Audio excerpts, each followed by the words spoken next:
लांजा तालुक्यातील बाळू धावडेवाडी येथे मध्यरात्री प्रकाश रघुनाथ धावडे यांच्या घराला भीषण आग लागली। त्यात हे घर जळून खाक झाले।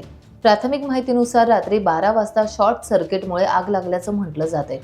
अग्निशमन दलाने आग विझवण्याचा प्रयत्न केला।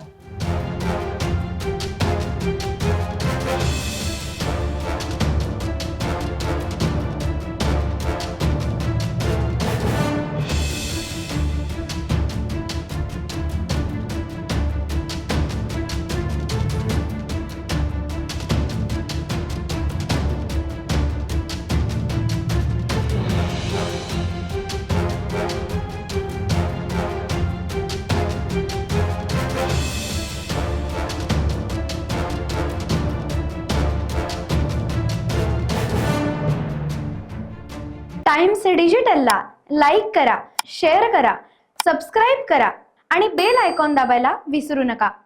Times digital.